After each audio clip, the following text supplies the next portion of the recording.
What's up, welcome to the stream. We'll start off with headlines and then go into more specific stories.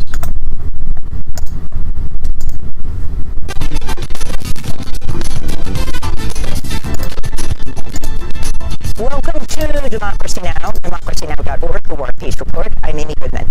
Defense Secretary Pete Hegseth is attempting to distance himself from the first U.S. airstrike on September 2nd that targeted two shipwrecked men who'd survived an earlier U.S. strike on a boat the Pentagon says was carrying drugs, though they have not provided evidence. Legal experts say the strike was likely a war crime. Last week, the Washington Post reported Hegseth had given a verbal order to, quote, kill everybody on the boat. Hegseth spoke Tuesday during a White House cabinet meeting. I watched that first strike live. As you can imagine, the Department of War, we had a lot of things to do. So I didn't stick around for the hour, 2 hours, whatever, where all the sensitive set exploitation digitally occurs. So I moved on to my next meeting. A couple of hours later, I learned that command. Trump looks barely awake, while Pete is fighting for his life here. Floundering. Like, Trump had more to say to, like, move along the conversation with Zoran Mamdani than he's doing with his own Secretary of War. Let's call it Secretary of War. If they want to be called the Secretary of War, let's call it that. Which he had the complete authority to do, and by the way, Admiral Bradley made the correct decision to ultimately save the boat and eliminate the threat. Oh, he's reading from a script? Hegseth was sitting next to President Trump during the 3-hour cabinet meeting in which Trump appeared to fall asleep a number of times. Since September, the U.S. has bombed at least 21 boats in the Caribbean Sea and Pacific Ocean, killing more than 80 people. Meanwhile, the family of a Colombian fisherman killed in a U.S. boat strike on September 15th has filed a complaint against the U.S. with the Inter-American Commission on Human Rights. The family of Alejandro Carranza Medina says he was the victim of an extrajudicial killing. In more news from the region, a bipartisan group of lawmakers has introduced a war powers resolution to block the Trump administration from engaging in hostilities against Venezuela without congressional authorization. Israel's announced that it plans to reopen the Rafah border crossing as part of the U.S. brokered ceasefire, but only to allow Palestinians to leave Gaza. According to the World Health Organization, more than 16,500 sick and wounded people need to leave Gaza for medical care. This comes as Israel says the partial remains returned by Hamas do not match the 2 hostages remaining in Gaza. Palestinian militants are reportedly struggling to find the remains amidst the rubble. Meanwhile, Israel's continued its drone strikes in Gaza, killing Palestinian photojournalist Mahmoud Wadi in Khan Yunis. This is his father, Issam Wadi. As a father, I received the news with shock. It was like an earthquake at home. I live in a tent, and I was blown away when I lost my son. He was hitting an abnormal strike, which we weren't expecting on a day like this. President Trump's envoy, Steve Witkoff, and son-in-law Jared Kushner met with Russian President Vladimir Putin in Moscow for nearly 5 hours Tuesday, but a deal to... Imagine you have to live in a tent. Okay? First of all, try to get yourself mentally to that position first. You live in a tent. Your home is... The border between you and the outside world is a piece of fabric. And you have to also worry about bombs falling on you. In fact, with this guy, a bomb did fall on his tent, and it blew away his tent. And his son.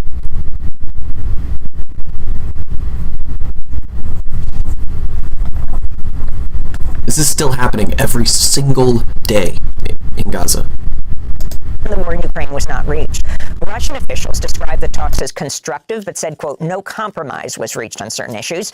Earlier today, Germany's foreign minister criticized Russia, saying he had seen, quote, no serious willingness on the Russian side to enter into negotiations, unquote. Meanwhile, the European Union's agreed to ban natural gas from Russia by late 2027. On Tuesday, Putin warned Europe that Russia was ready for war if it's provoked. This comes as NATO Secretary General Mark Rutte vowed to keep up the supply of U.S. weapons to Ukraine. The best way to put pressure on the Russians is by doing two things. One is making sure that the Russians understand that the weapon flow into Ukraine will keep on going. That's exactly what's happening today, thanks to the US, thanks to the Europeans, US sending... Does this guy know that a key strategic town was taken by the Russians after, like, over a year of fighting? What pressure could Ukraine put on Russia? I mean, I'm gonna keep doing, like, insanely psychopathic drone strikes against individual soldiers?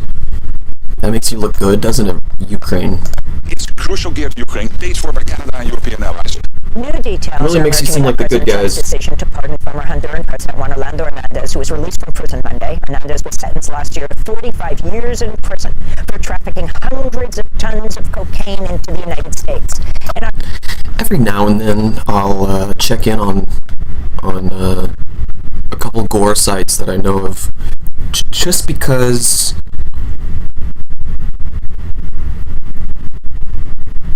I mean, yeah, there's a bunch of racist shit on gore sites, but sometimes it's the only uncensored footage that you can get. You know, motivations behind the upload are neither here nor there when it's the only way to watch, like, certain videos, like the extrajudicial killings in Sudan. I watched 20 people get executed all at once.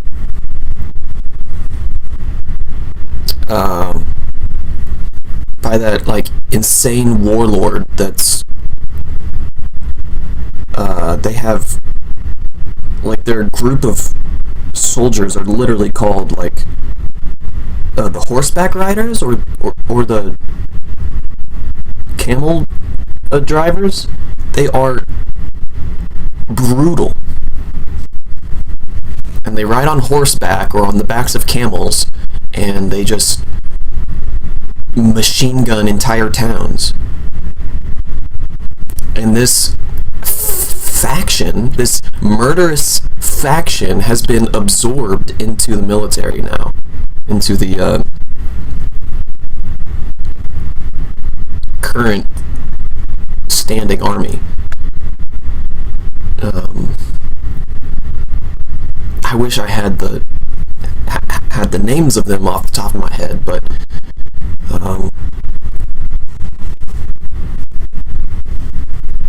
don't know how I got on this topic.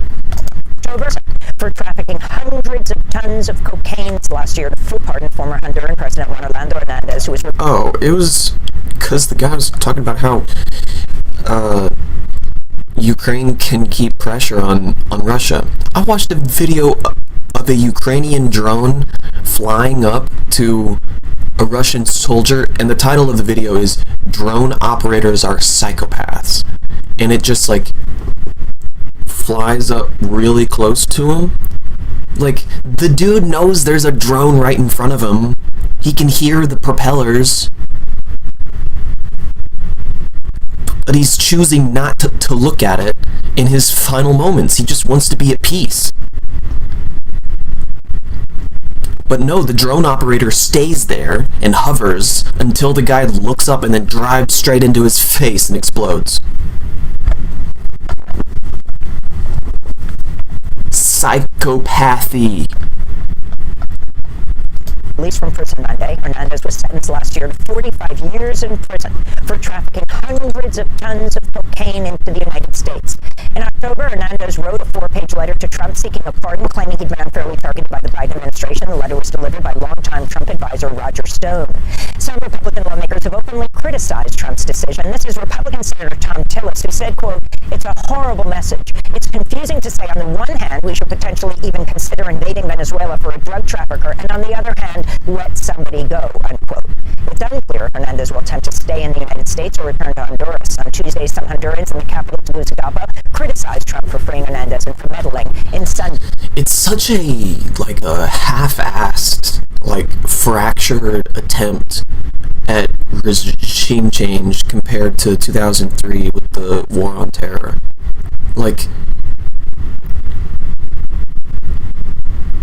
Get your story straight. Do you want to combat narco-terrorists or not? Because you just pardoned a guy who was an insane narco-terrorist who wanted to put cocaine up the gringo's nose, as Democracy Now! Reported yesterday.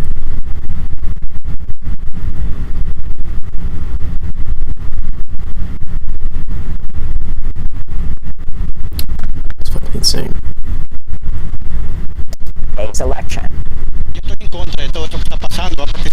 I am against everything that is happening because it's an insult to Honduras, because Honduras really doesn't deserve this. That's because of a political aversion. They come and do this to our country with all the damage Juan Orlando caused here in Honduras. So all of us as Hondurans feel mocked because another country comes to interfere in what we should be doing here in our own country. This all comes as Honduras continues to count votes from Sunday's presidential election. The centrist Salvador Nasralla has taken a slim lead over the conservative Nasri Asfura, who has been backed by Trump. On social media, Trump has claimed without evidence that the Honduran election officials are trying to change the results of the race. The Pentagon's Inspector General set to release a report Thursday examining Defense Secretary Pete Hegseth's sharing of sensitive information about U.S. strikes on Yemen. It's kind of remarkable that the centrist has a slim lead, despite all the voter suppression that's happening. In a Signal group chat earlier this year. The group chat, which included other senior members of the Trump administration, was revealed after Jeffrey Goldberg, the editor of The Atlantic magazine, was accidentally added. According to Axios, a full version of the report has been sent to the Senate Armed Services Committee. The Trump administration is launching an ICE operation to target hundreds of Somali immigrants in the Minneapolis-St. Paul region, according to reporting by the New York Times. An official speaking to the Times says nearly 100 immigration officers and agents from around the country have been tapped for the operation. The directive comes shortly after President Trump lashed out at the Somali community during a cabinet meeting, calling them garbage that he does not want in the country. What the fuck? They ripped off Somalians, ripped off that state for billions of dollars, billions, every year. How? How? Explain how. This is news. Explain how. Billions of dollars, and they contribute nothing. The welfare is like 88%. They contribute nothing. I don't want them in our country, I'll be honest with you. We could go one way or the other, and we're going to go the wrong way if we keep taking in garbage into our country. Ilhan Omar is garbage. She's garbage. Democratic Congress member Ilhan Omar responded to President Trump's attack in a post on social media saying, quote, "His obsession with me is creepy. I hope he gets the help he desperately needs," Congressmember Omar said. Meanwhile, the Trump administration announced it's paused green card and U.S. citizenship processing for immigrants from 19... That's your response?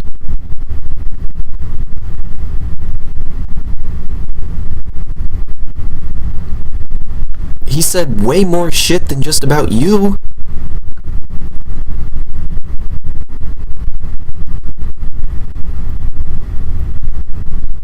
He said a group of people in this country are garbage and they should be removed. Tapped ICE agents from around the country are converging on a single city. And you're like, why are you so obsessed with me? Shut up. Worthless politician, dude. Countries already subject to a travel ban put in place earlier this year. This follows the Trump administration's announcement it's pausing all asylum decisions for immigrants currently in the... God, it's like, this is how we stand up to fascism, is, ew. Is posting on social media and going, ew? You're useless, dude. U.S. after an Afghan national has been charged Ilhan Omar is useless. with murdering a National Guard member and critically injuring another in Washington, D.C. last week. He's pleaded not guilty. Don't ever let her try to gaslight you into thinking that she's not taking this sitting down. She's taking it all sitting down, bro. The Trump administration fired 8 immigration judges here in New York Toothless. City Monday, according to the National Association of Immigration Judges. The fired judges worked at 26 Federal Plaza, which also houses the New York City headquarters for ICE. Just one of these people has more courage than all of Ilhan Omar's entire legacy. Since President Trump's return to office, more than 100 immigration judges have about 7 Because they are out here and they are saying torch fascism. Not whining about how the president is obsessed with you. You sound a little starstruck, actually. 700 have been fired or pushed out. The Trump administration is threatening Pissed to me off, withhold dude. money for food benefits under SNAP, that's Supplemental Nutrition Assistance Program, in most Democratic-controlled states next week, unless they share information on who exactly is receiving those benefits. Earlier this year, the Agriculture Secretary had requested the information to verify the eligibility of 42 million recipients. Soon after, 22 states and the District of Columbia sued the U.S. Department of Agriculture over the request. In October, a federal judge issued a temporary injunction that prevents the Department of Agriculture They already have, like, quarterly checks that you have to do. You have to submit all your information again, quarterly, in order to determine your eligibility for SNAP. I missed the deadline. I'm gonna have to reapply and get back in the waiting queue. Because I missed the arbitrary deadline of December 2nd of, do you have any dependents yet? Like, I get that they're trying to check if I have dependents, but like, that should just mean that, yeah, I still need food. Oh, are you going to determine whether or not I'm getting more? Oh, okay. Well, then that would be nice. Then why are you discontinuing my eligibility in the first place? Like, you should just be eligible. It's ridiculous. Culture from demanding the data of recipients and cutting SNAP funds. On Tuesday, New York Governor Kathy Hochul wrote on social media, quote, genuine question. Food insecurity in the richest country in the world is fucking embarrassing, bro. Why is the Trump It's embarrassing, it's insulting, and it's dystopian. administration so At the very hell-bent least. on people going hungry, she asked. In health news, the federal vaccine panel is preparing to vote this week to end the practice of vaccinating all newborns for hepatitis B. The panel, which was handpicked by Health Secretary Robert F. Kennedy Jr., is also expected to discuss making other major changes to the childhood. Look how much he's just great. I hope you question your existence every fucking moment you're here, bro. Immunization schedule. Dr. Oz, more like Dr. Nas. Okay. Sean O'Leary of the American Academy of Pediatrics criticized the move, saying, quote, any changes they do make could be devastating to children's health and public health as a whole. Who's this little boy? What are you doing here? Don't you know you're just a prop?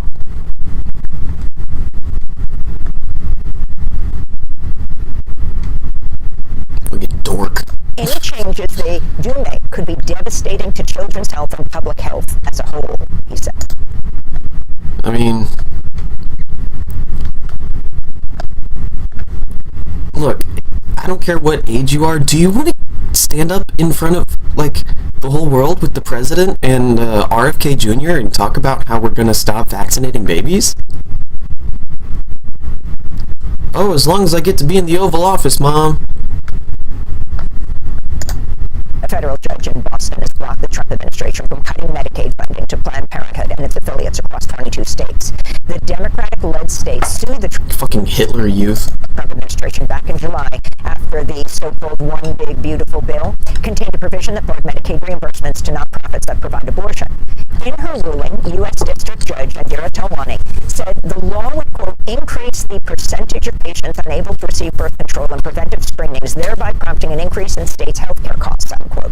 Planned Parenthood responded to the ruling saying, quote, the district court again recognized the defund law for what it is, unconstitutional and dangerous, they said.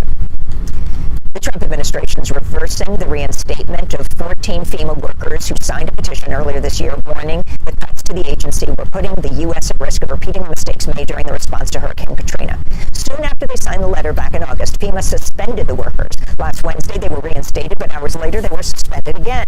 Jeremy Edwards, a former FEMA official who signed the Katrina declaration, said that the back and forth over the status of the FEMA workers, quote, represents the type of dysfunction and inefficiency that's plagued FEMA under this administration, unquote. Former U.S. Treasury Secretary, former Harvard President Larry Summers has been banned from the American Economic Association over his close ties to the late Jeffrey Epstein. Recently revealed emails show Summers stayed in close contact with Epstein long after the convicted sex offender's 2008 conviction. In Tennessee, the Republican Matt Van Epps has defeated Democrat Afton Bain in a closely watched special election for a U.S. House seat. Van Epps won the race by around 9%, a far smaller margin than Trump's 22-point victory in the district last year. And more than 1,350 people have now died in devastating floods and landslides in Sri Lanka, Indonesia, and Thailand. Hundreds are still missing. Sri Lanka's president described the flooding as the, quote, largest and most challenging natural disaster in our history, unquote. In Indonesia, the death toll has topped 700. And those are some of the headlines. Okay, I guess closing off with the reminder that there is no God. That, like, an all-powerful God or an all-loving God would do something to stop that. Something to help Sri Lanka. If anything, he can do nothing to stop it, or he actively facilitated that destruction. So, thanks for tuning in. God is either not real or not worth believing in. Cool.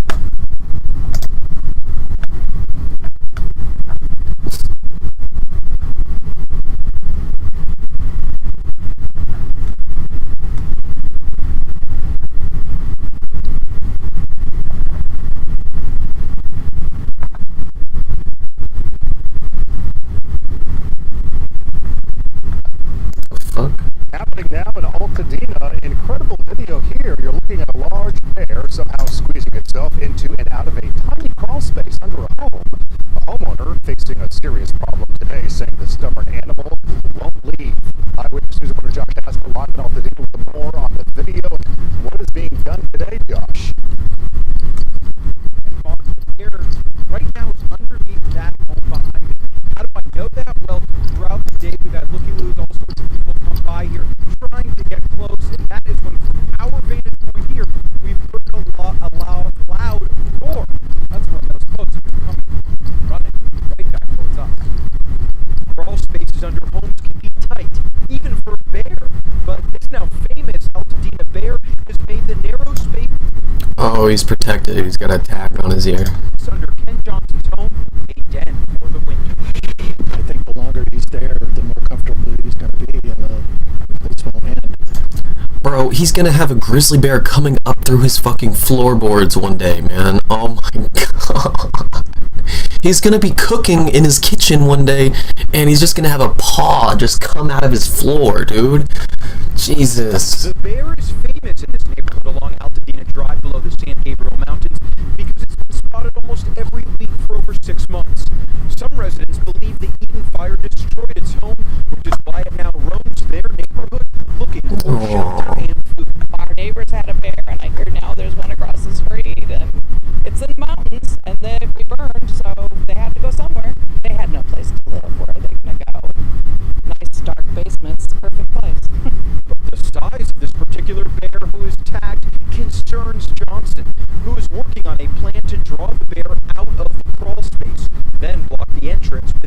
attacks. It's terrifying. I have to stop shaking when I moments ago. I'm starting to get used to it, but it sounds like a dragon. It's coming around, and I think it's just a matter of time something's going to happen. Oh, it's a black bear. Bold to get under the house, and I've talked to other people in the street, and they've had the same thing. The bears torn the door out. They go in there. Johnson has reached out to the California Department of Fish and Wildlife, who says they're aware of the situation and will determine the next steps, which could include capturing the bear and transporting it back up to the mountains. Keep your distance as much as you can. Make sure that you're giving the bear enough space to escape. That's a huge element. Bears don't want to be around us any more than we want to be around them. And if they feel like they're cornered, that could be a problem. But if they see an escape route, they're going to take it. And then you also just want to make sure that you're being loud, making yourself big, waving your hands around, and slowly back away. And Fish and Wildlife also says that securing crawl spaces, especially during this time of year, during colder months, is extremely important. Live now, Josh Apple, ABC 7 Eyewitness.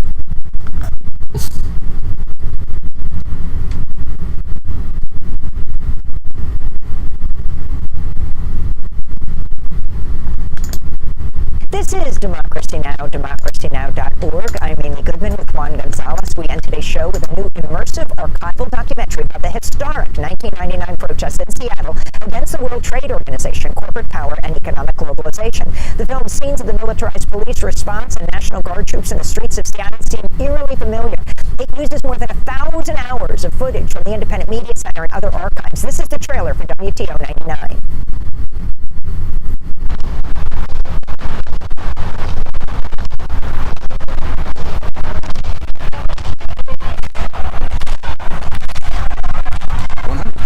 Nations are gathering in Seattle for the World Trade Organization meeting. The TV stations, they're not informing people why there's protests. This explains why there's protests. My personal reason for marching is I want to see fair labor practices. Globalization is already going too far. Not in our city, not in our state. Why is it not finally shutting down the World Trade Organization? I don't think they understood. There were really going to be 70,000 people. We're going to clear this. We're going to need at least 5 more slides. The foundation of protecting millionaires. We're killing our environment, our future, and our kids. This is the last thing I want to do is be a mayor of a city where I had to call the National Guard.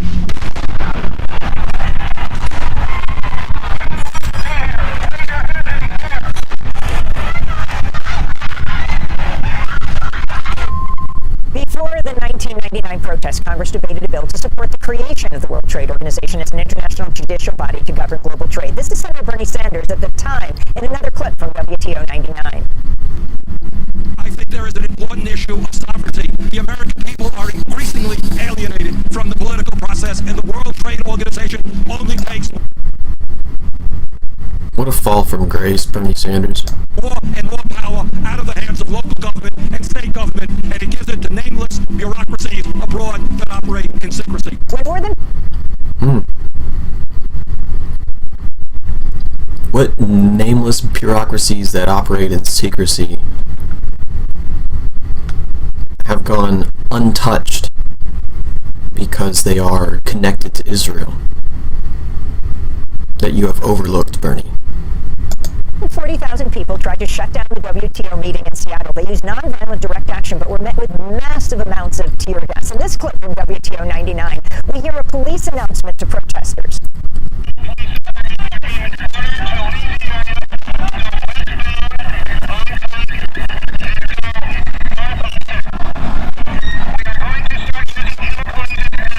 Democracy Now! Is in the streets of Seattle. One scene in WTO 99 features my questioning of a Seattle police lieutenant wearing a gas mask. Where's with the orange gun? Is that rubber bullets? Could you ask him? Could you ask him? Just wanted to know. Thanks. Yeah, please. You mean could it have chemical agents and rubber bullets together? Despite the police crackdown, protesters in Seattle had an overwhelming sense of victory. A dramatic scene in WTO 99 features legendary consumer advocate Ralph Nader.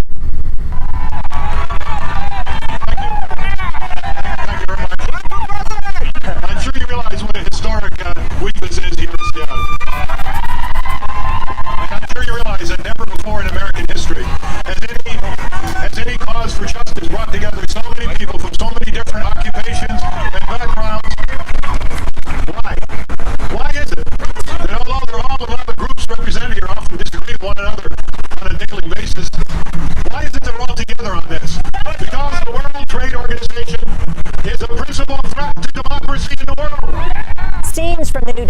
WTO 99, which starts screening this Friday at ECTV here in New York City at the Firehouse Cinema. We're joined now by the film's director, Ian Bell. Ralph Nader's still with us. Ian, talk about why you've taken this on, more than a quarter of a century later. Talk about this really archival extravaganza that documents what happened on the ground in Seattle. So we took this on came from a number of conversations me and my editing partner were having around the 2016 election. We were really interested to see if there were deeper seeds to the shifts of the labor vote, and thought that maybe we could learn a little bit about going back to the WTO and the events of 1999. The film really started when we came across a project that was happening in Seattle of the organization digitization of the Independent Media Center footage. An organization called MePops was digitizing about 400 hours, and we were lucky enough to connect with them in the middle of that project and ultimately get the access to that footage after they had finished. And Ian, you mentioned the independent media centers, but really the WTO protests were perhaps the birth of citizen journalism on a mass scale. The importance of having all of this archival footage, and if you talk for those people who don't know or weren't around then, the importance of the IMCs and how that movement spread across the country and the world? Yeah, one thing that we were really struck by was, small digicams were becoming more ubiquitous in the late 90s, and because of this technology and the efforts of the IMC at the time, we have all this footage that has been preserved by people in their shoeboxes, people collecting them, gathering them together, and then ultimately giving it to archivists. And what's so important about what they did was we're able to, and you see it in the film, we're able to see the events as they unfolded on the ground, as people who were in the crowd were seeing it, watching the interactions between protesters and the police. And the footage covered the whole week, almost every minute of the week. And we're able to then cut that together and compare it to the way it was being covered by local media. And I think what the real gift that the IMC provided to us now in the future is seeing that local media wasn't up to the task to show the people at home what was unfolding. And we're able to cut between those two sources, including national media. And then breaking news out of Sacramento and San Joaquin counties, where a former sheriff's deputy stabs his 11-year-old son to death before he was shot and killed in a police chase. Thanks for being with us at 5. I'm Gulfston Dart. I'm Lisa Gonzalez. That former deputy was Marvin Morales. KCRA3 has previously reported on the 40-year-old who was accused of lying about a 2023 fentanyl overdose. So today, this all started about 8 o'clock this morning, and Elk Grove police, they got a call from a mom concerned about the safety of her two children at home. Officers say they found an 11-year-old boy stabbed at that home. That boy later died at the hospital. A 6-year-old girl was also there and was not physically hurt. Authorities say that Morales left, and there was a chase down Interstate 5 that ended in a shooting with Sacramento County deputies on I-5 near Highway 12. Morales was taken to the hospital where he died. The CHP is now in...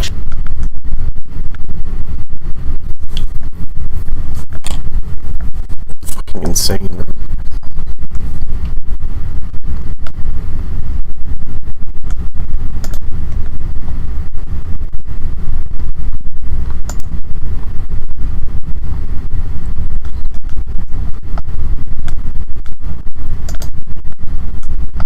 This is cool. There's more. I would assume there probably are more, but we're gonna... Team Brothers tracking ice. That's ice. Where are your body cams? Okay, hold on. We're not impeding, we're recording. Man, you guys know so much because you guys listen to TikTok. You should be in school, kid. They sound like thugs, dude.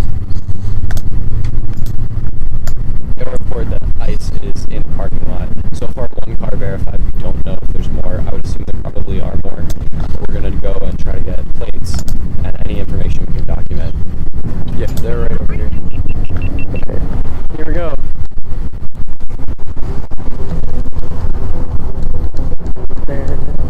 Don't block the vehicle and any videos can. Ben and Sam Lumen are teenage brothers in the Chicago suburbs. Okay. Watch out. Make sure you're not blocking the vehicle at all. They spend their mornings tracking ICE agents.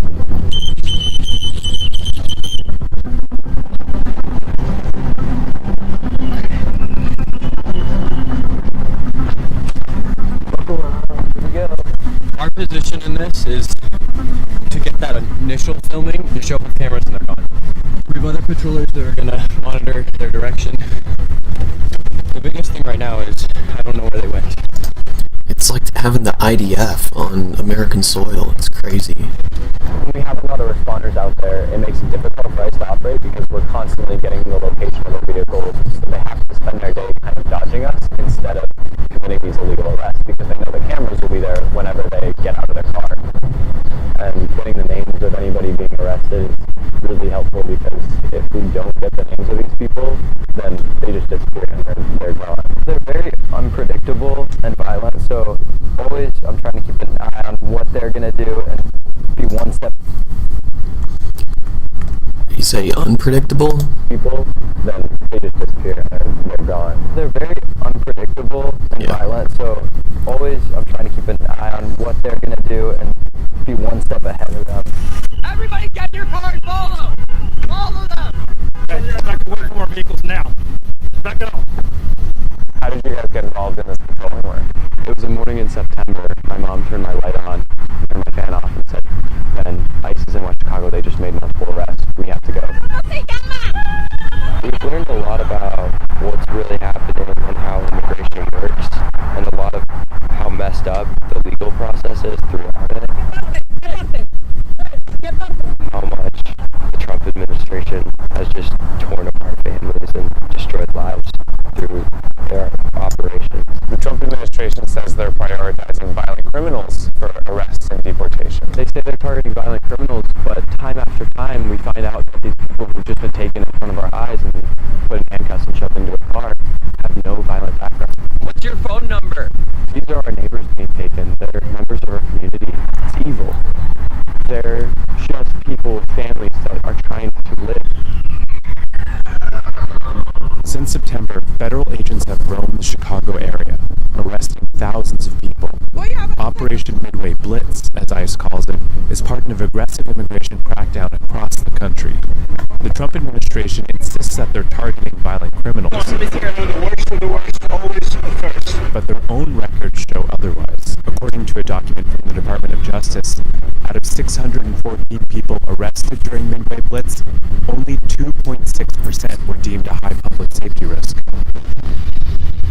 And we have two cars going east, and we're going to go try to check if they stop at the gas station or an apartment complex nearby.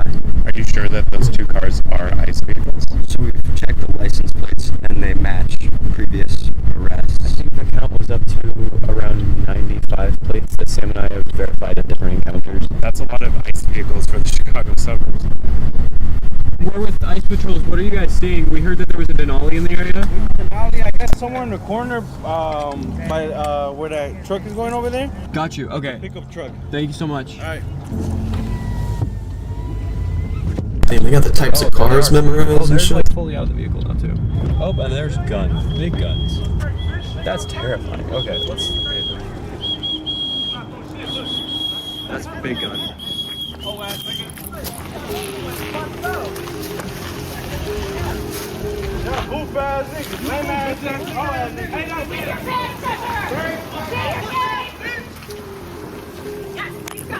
So we just saw the end of an arrest.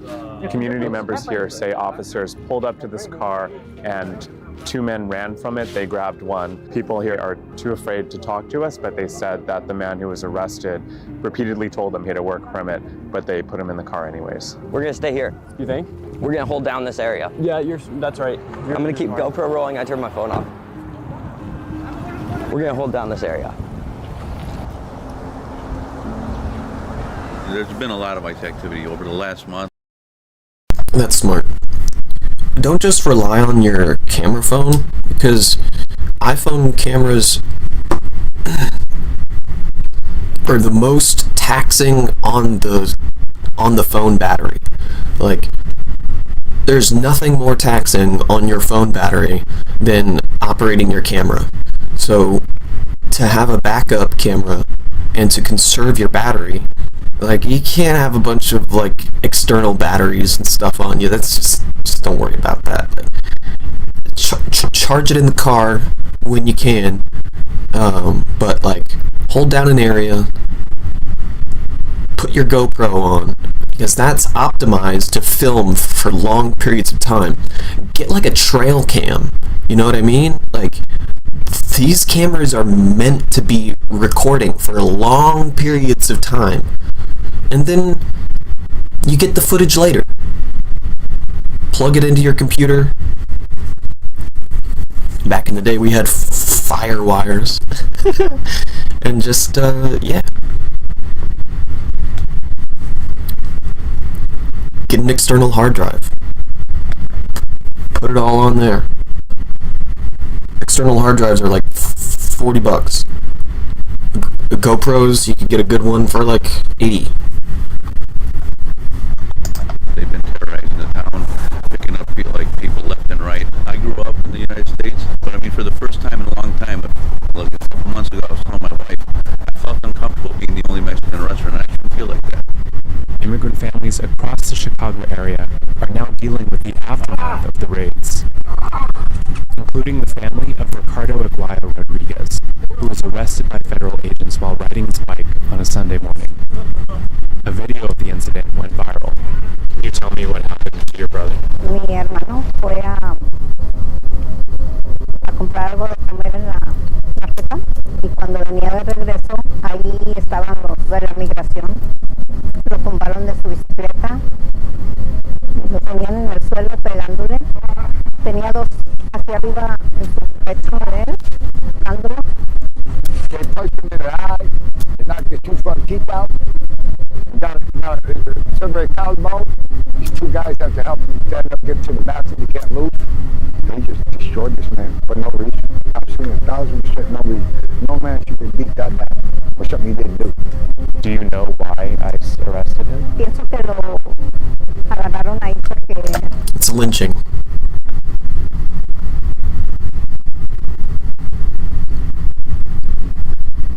Just because he survived doesn't make it not a lynching. Por el color nomás de su piel, porque lo miraron como era un mexicano. Were you able to see him after the arrest?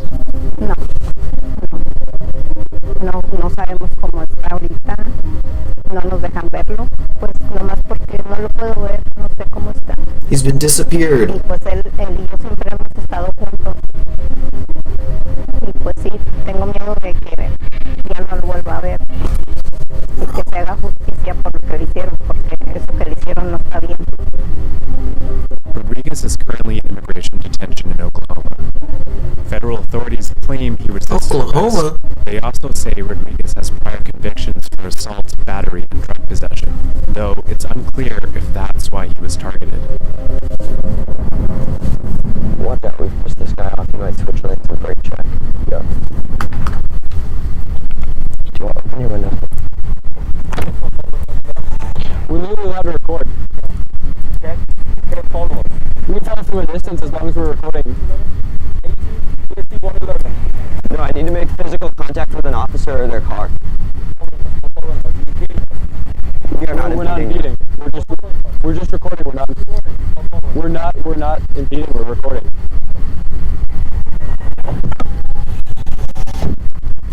Yeah.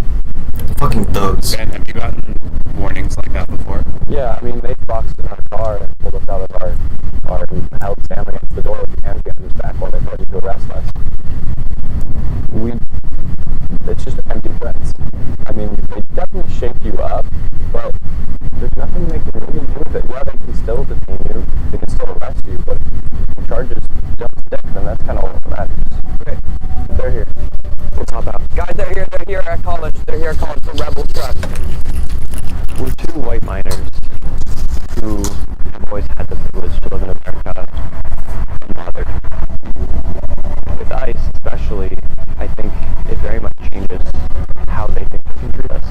White privilege definitely has an effect with how we're treated, and that's horrible, but I'm gonna use that privilege that shouldn't be here and do the right thing.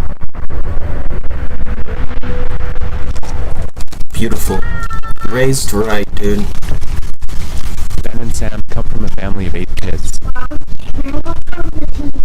The Lumens are devout devout Anglican Christians who see resisting Trump's immigration crackdown as an extension of their faith. Do you ever worry about them out having all these encounters with law enforcement? Yeah, I worry. Absolutely. I'm tracking them on my phone all the time throughout the day. At the same time, I've had to come to realize that a lot of my immigrant and at risk for being racially profiled neighbors and people around Chicago have to worry every single day of their lives with their kids. Not just during Operation Boy Blitz, but this is ongoing. In America, it is not safe to be an immigrant right now, and maybe hasn't been for a long time. If they have to carry this day after. I feel like this is padding at this point. Like, you don't have to know all the motivations behind why these kids are doing what they're doing. The white privilege was enough. Like, that is enough. You know, the kids didn't say anything about their faith. They said it's the right thing to do. And that it's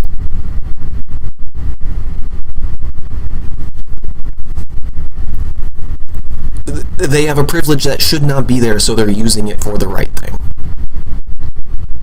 End of analysis. We don't need to know, like, this further, deeper spiritual connection that is more or less undercutting their point, because you should do this just because it's the right thing to do. Not because you think it's a good deed that will get you into heaven. Get fucked. And that they would change that. Shut up. Trump's immigration rage. What has God done for these people taken? You know, there's something off about these parents that are like, yes, there's an all-loving God and everything, but like, he allows people to be taken for no reason. Like, yeah, the kids didn't say anything about their faith. You notice that?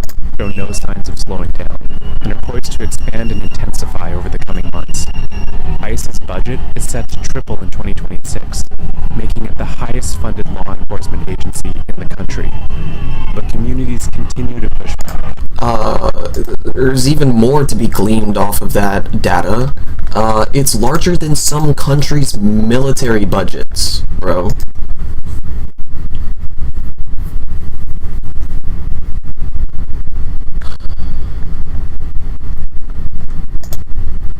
Happened 38 years ago. As fascism. Amphibians against fascism. I love that. Things at stake in this trial bigger than Luigi Mangione, because it seems like to me the government has just thrown the book at him. The death penalty, when people who have, like mass shooters who have killed 20, Parkland, they didn't get the death penalty. This year they decided that he was going to get the death penalty while the Mangione case was going on. So he killed multiple people, but Mangione possibly allegedly killed one person, but somehow they want the death penalty for him. That just to intimidate we the people, and I hope we don't fall for it. So do you feel that basically they're trying to throw the book at Mangione because of who the victim was? Oh, definitively the 1%. You know what I mean? God forbid that somebody should do something to the 1% who has been having their knees on our necks for the millennia. But again, if we the people allow them to intimidate us, and we decided that Sebastian Gorka said, if you support Luigi Mangione, you are a domestic terrorist. If you don't want to be tied with the domestic terrorists, you're going to stay home. I don't give a shit about the Sebastian Gorka, and mainly probably because of him, I am out here, because, okay, brand me a domestic terrorist, because if what Luigi did, I don't know if he did it or not. If he did it, due process and treat him fairly. Do not determine that he's guilty in advance. Do not be in the press calling him guilty, and as the person who talked to you earlier said, I didn't even think about it, saying that the manifesto biasing we the people. So yeah, I'm out here because I'm not going to let this fascist regime intimidate me. So I'm here with the frog because the frog's resistance is a symbol of fighting back against fascism. So I'm here. I'm here to support Luigi because he's cute. But I'm also here because not for him, I wasn't paying attention to what was happening in healthcare. Because I'm one of those fortunate people that have healthcare and don't use it. But I also learned from what he did. I mean, if he did it, we don't know, let the court decide fairly, that they were using AI to deny people healthcare. I was not aware of that. I have United Healthcare. I was not aware that they had a 32% deniability rate, which is the highest in the country. And I was not aware that the CEO made $10 million a year on the backs of people who were dying and had to study and stress about how their loved ones were going to deal with their financial disaster after they died. Like Tupac said, no money for education, no money for healthcare, no money for food, no money for housing. But we can find billions and billions of dollars to send bombs to Israel to murder Palestinians, and we have money to blow up boats in to the United States in 2021 when we pulled out of Afghanistan, essentially in an effort to prevent him from being taken out by the Taliban, given his extensive work with both the U.S. military and more specifically the CIA, that we will get to a lot more of here in a minute. Now, there are a lot of lessons that I think we could and should take from this entire situation, namely on U.S. militarism, the war in Afghanistan, the war in Iraq, the role that the CIA played in both of those equations. But instead of talking about those things, the Trump administration, to start us off here, is trying to paint a picture that this is a lesson to be learned about immigration broadly, or asylum seekers being dangerous, being a threat to the American people. And so, in turn, Grandpa hitting us with some wisdom. He's essentially pointed out here by NPR, shutting down the asylum process in the wake of this shooting. So here from NPR, they say, after an Afghan national was named as being behind a shooting in Washington. It's just like, it's hard to tell. It could just as easily be a psyop as it could just be opportunistic fear-mongering, racist fear-mongering.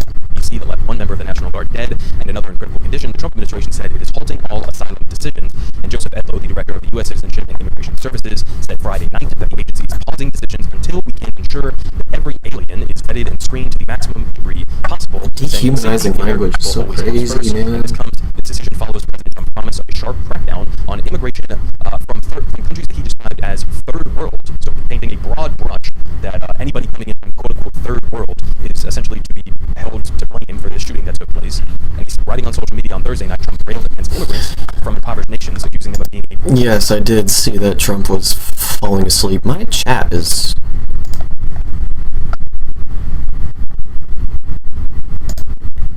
I'm supposed to have...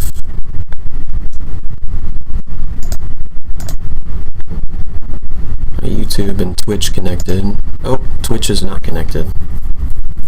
Let's get that. Okay, authorize.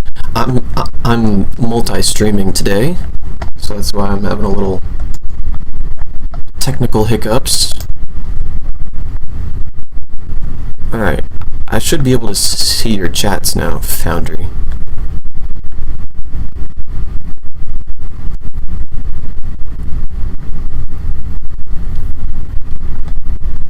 Okay, Foundry joined, Stream Elements joined. I see you're waving ponies on my backup computer, but try now.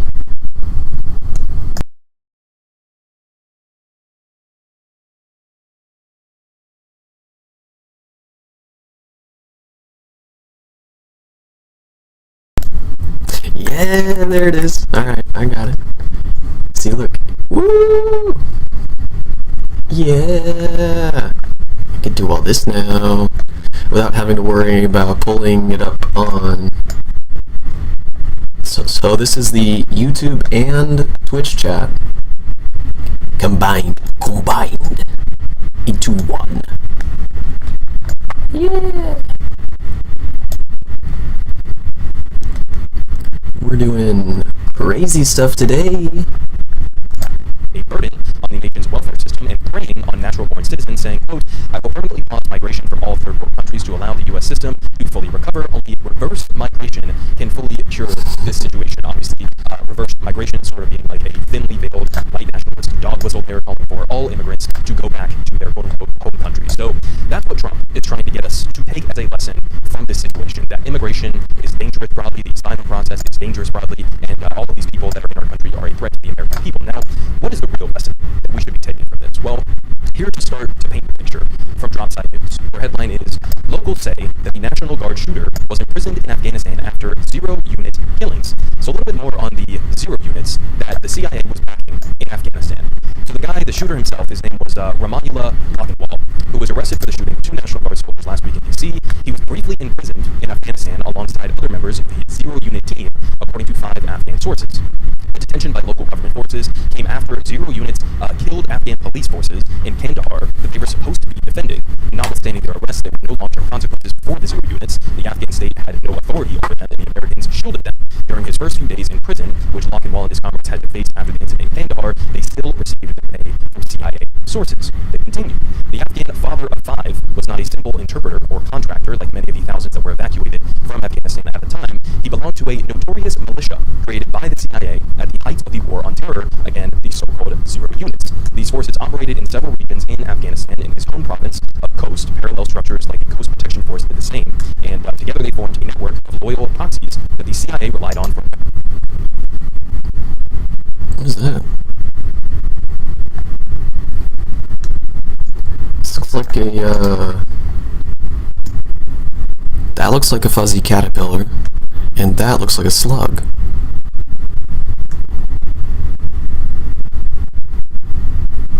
They're friends, you see.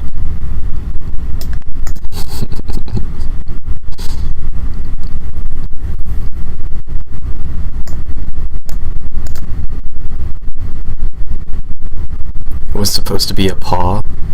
Oh, I see. Oh, it's the 2 different... That's the center bean, and those are the claw beans. I see what you're doing there. I don't know what you're doing now.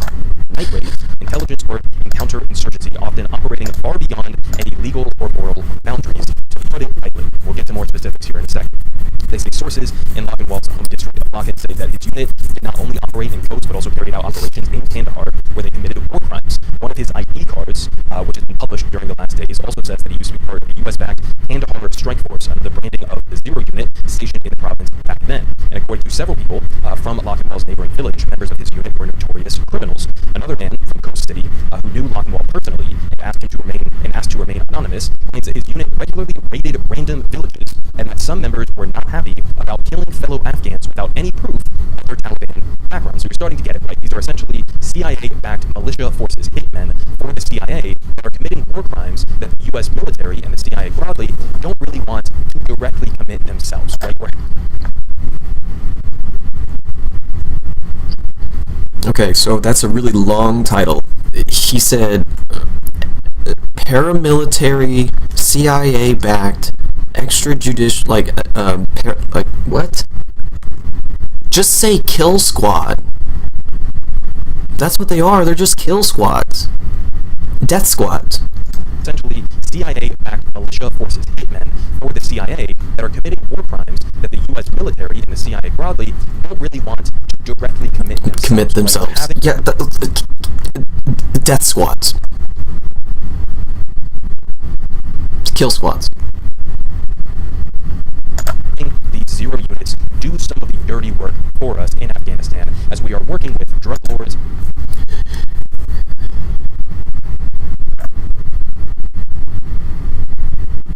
So the PSYOP narrative is pretty dark, but it's even darker and almost more plausible that this guy was just traumatized as fuck and wanted to take it out on the closest representative of the organization that did that to him that he could get his hands on, which was the Trump's National Guard troops marching around in the street like they're not doing something totally fascist.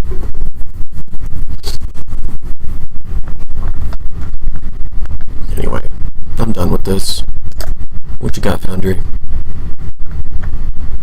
Oh, I love these things, man. Alright, I'm gonna leave it here.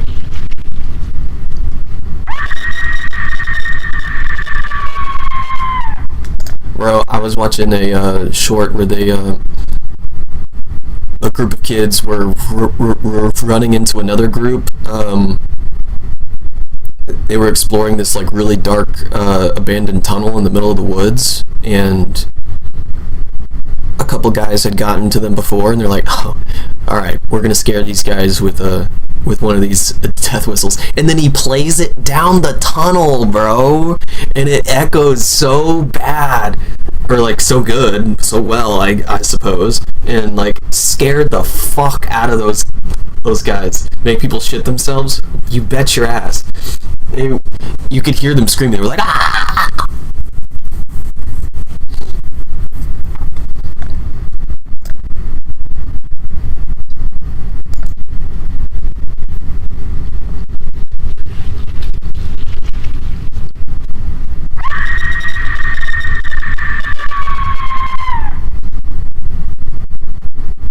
Fucking so terrifying, bro.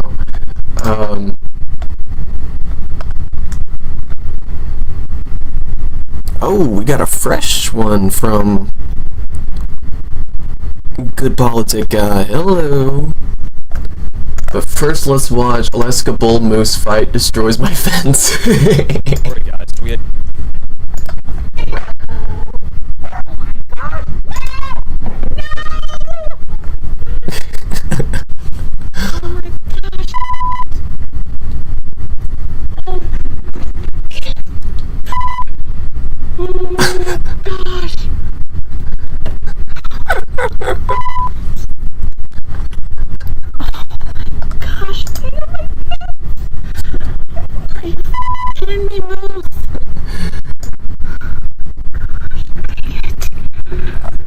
Lady, let them be. They're in the middle of something, okay?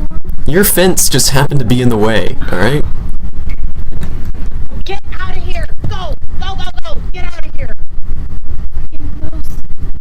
He's like, how do I get out?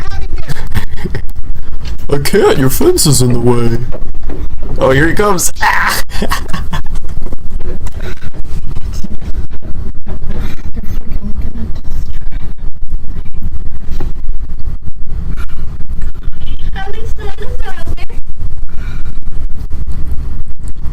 Kid's right.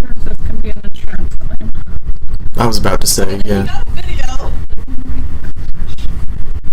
Go get your phone and call Dad.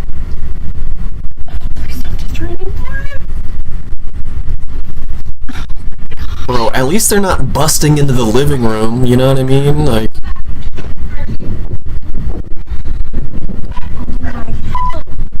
Let him sort it out.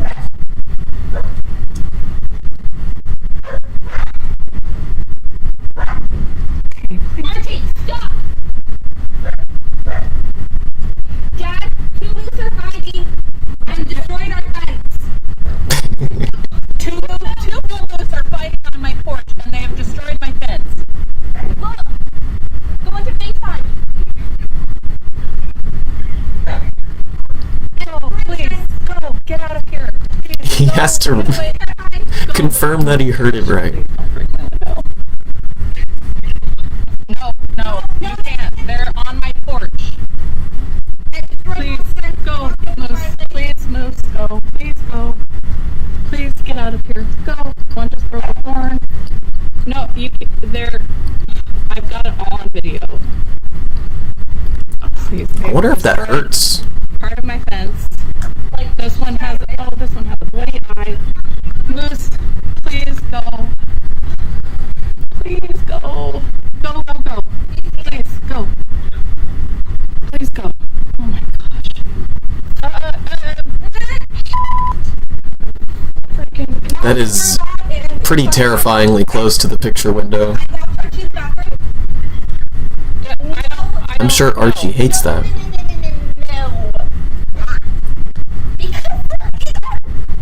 Basically on the porch. Oh my gosh, did they hit my car? Oh my. They're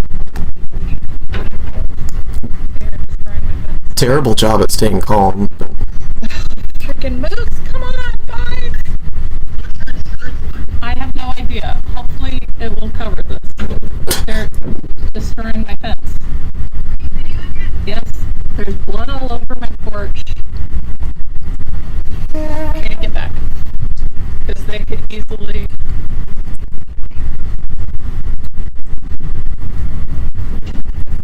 Oh my gosh, moves, please go. Please go, guys. this is the first video I've seen in a while that's just like I said the F word on my video.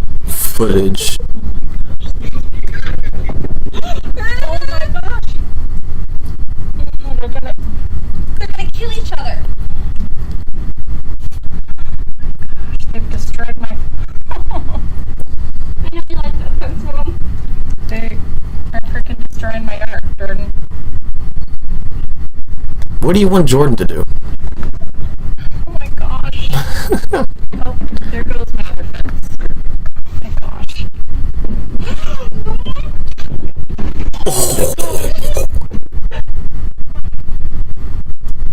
Oh my gosh. They're like, yeah, the kid just doesn't want to see an enormous animal get gored right in front of her. Yes. This'll.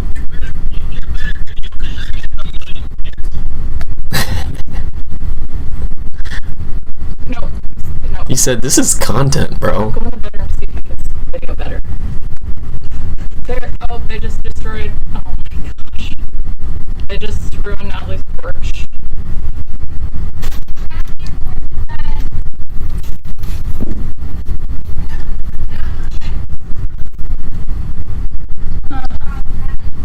I'm engrossed by this.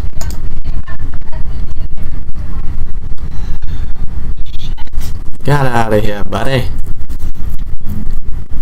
Okay, God.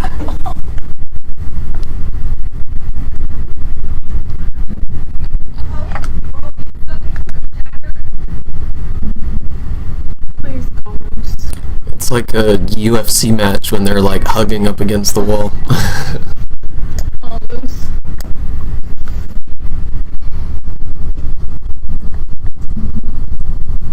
I have to know how it ends.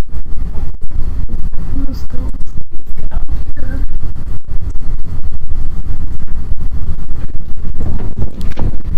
Oh.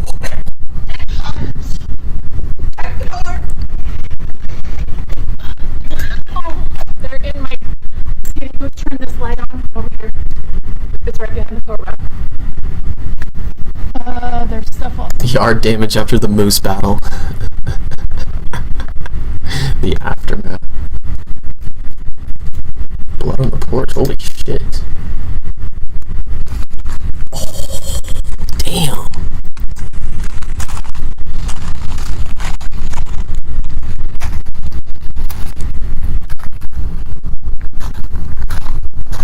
Ooh.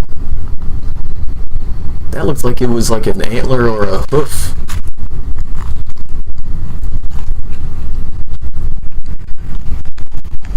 You're so lucky no one was hurt, dude.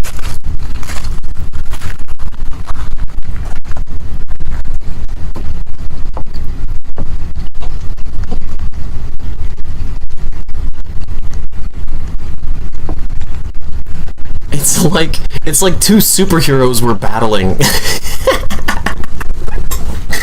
and smashed through a residential area. Oh god. Alright. Let's go to the not fun stuff now. And yet another one of these absolutely deranged pro-Israel conferences that just took place. This was an event for Israel Hayom, Israel's most read newspaper that is run by the Israeli-American billionaire and Trump mega-donor Miriam Edelson, who gave him about $100 million towards his campaign in exchange for him allowing Israel to annex the West Bank. So some of these speakers at this event include Hillary Clinton, and I'll show you a clip from her here in a second, as well as John Fetterman, Miss John Fetterman, as well as Eric Adams. This Eric Adams, who after failing in his bid to be re-elected as the New York City mayor, went on a trip to Israel and said, quote, "I wanted to come back here to Israel to let you know that I served you as the mayor," which is a strange thing to say as a mayor of a major American city. I mean, imagine if he had said this about any other country. He goes over to China and he says, "I serve you as the mayor of New York City." Quite a strange thing to say there. You also had Trump UN Ambassador Mike Waltz at this event, Biden official Amos Hochstein at this event, who probably should be viewed up there with guys like Antony Blinken and Jake Sullivan. Dude, like, you think that the exposure of you, like, working for Israel is, like, you can just be, yeah, I work for Israel, what about it? And I support Israel. Not gonna age well. Doesn't hit like you think it does. In Israel's crimes, both in Gaza as well as in Lebanon, and then you also had numerous Israeli officials. So, with that set up, let's go ahead and get over to Hillary Clinton, who is complaining about young people getting their information from social media and turning against Israel. That our students, smart, well-educated young people from our own country, from around the world, where were they getting their information? They were getting their information from social media, particularly TikTok. That is where they were learning about what happened on October 7th, what happened in the days, weeks, and months to follow. This is just a wordy repackaging of the tired argument that is, oh, you're pro-Palestine? Well, the world isn't, locked in on the internet, you know what I mean? Maybe you should go outside. Why are you so obsessed? Like, you're just seeing all this carnage, and all you see is the carnage, but you don't actually see, like, the heroics of the IDF when they're actually... What are you saying?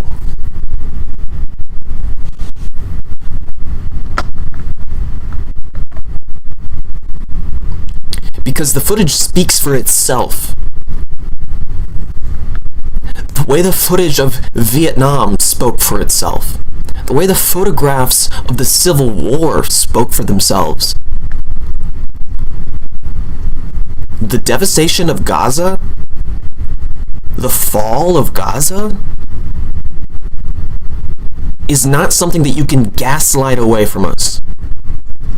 You fucking demon. I'm gonna get some coffee. It's a serious problem for democracy, whether it's Israel or the United States, and it's a serious problem for our young people. Okay, well, first off, Israel is not a democracy, it's an apartheid state. Second off, she's lamenting here not necessarily that young people are getting their information from social media. What she's really complaining about is that young people aren't taking people like her, the establishment, the elites, the mainstream media gatekeepers, as their primary source of information. That's what she's actually complaining about, is that we are no longer able to control the narrative in a hegemonic way. It's now more dispersed throughout social media platforms. You can come to YouTube, you can watch a channel like mine or many others that are critical of Israel. People can get their information through other streams than the ones that the establishment gatekeepers had wanted to set out for young people. And it was frankly shocking to me how little the students we were encountering, not only in this class we teach, which is a very large class, international relations about crisis decision making, but students more generally. And that's why I mentioned the social media piece of it, because when you would try to talk to them to engage in some kind of reasonable discussion, it was very difficult because they did not know history, they had very little context, and what they were being told on social media was not just one-sided, it was pure propaganda. And absolutely amazing to hear that what young people are seeing on social media is pure propaganda, but what we've been getting for years in this country from the mainstream media is not pure propaganda. Mostly what we get, I mean, overwhelmingly, whether it's from CNN or Fox News or MSNBC or the New York Times or the Atlantic or whatever else, it is essentially word for word, bar for bar, IDF talking points. So just phenomenal to hear that. So when you think about how to tell Israel's story, and it's important, it's not just looking internally, it's looking externally, and particularly looking at young people, because, it's not just the usual suspects, it is a lot of young Jewish Americans who don't know the history and don't understand. Eric, I was talking to Condi Rice. So just real quick on the history point there, I think what she's referencing is either the history of the Holocaust and then the lead up to the establishment of Israel. And she's complaining that even young American Jews have turned against Israel. And, many of them are anti-Zionist or they're pro-Palestine or whatever the case may be. The problem here for Hillary is that while, yeah, I mean, she's kind of right to say you probably shouldn't be getting all of your information from Instagram Reels or just from TikTok, right? You should try to explore beyond that. But the problem for Hillary here is that the more that you do look into the history of Israel and Palestine, whether you're reading books by people like Rashid Khalidi or Ilan Pappé or whoever else the case may be, or whether you're, exploring through, human rights reports from Amnesty International or Oxfam or whatever else, the more that you do look into that history, the worse that it reflects on Israel. So I don't even think she's necessarily making the point that she thinks she's making there. And, she said in an interview that I did after the 20-point plan came out, she and I were on CBS, and she said, when people were chanting from the river to the sea, she would ask the students, what river, what sea? They didn't know. I had the same experience. A lot of the challenge is with younger people. More than 50% of young people in America get their news from social media. So just pause on that for a second. They are seeing short form videos, some of them totally made up, some of them not at all representing what they claim to be showing, and that's where they get their information.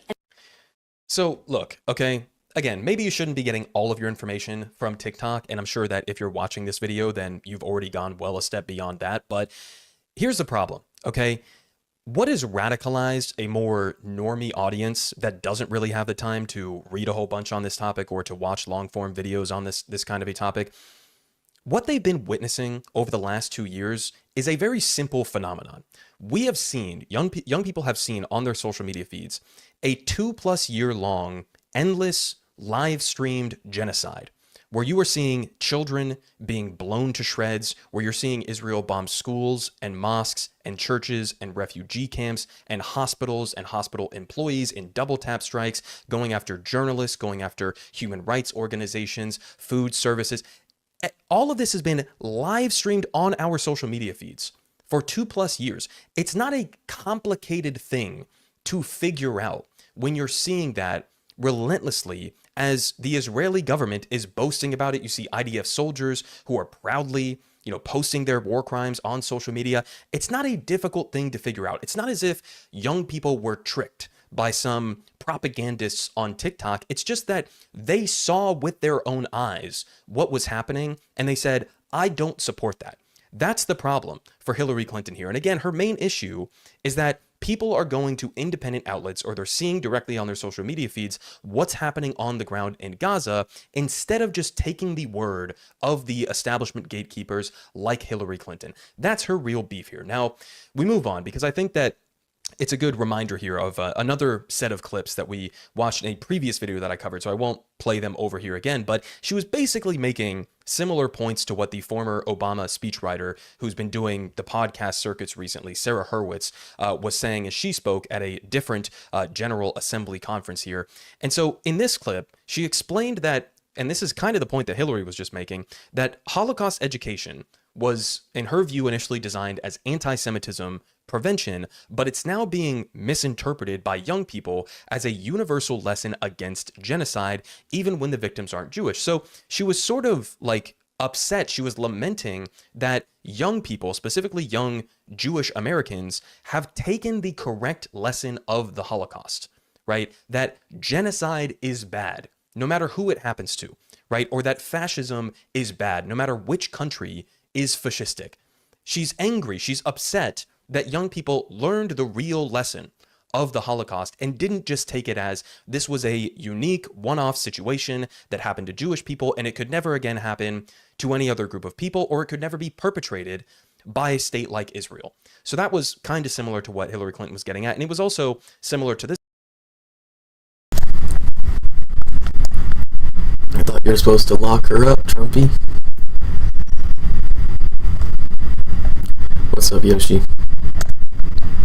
Clip where Sarah was again upset about the fact that when she's trying to give her Hasbara talking points, she said, "I'm sorry if this is graphic to say, but when I'm trying to make arguments in favor of Israel, I'm talking through a wall of dead children." Right?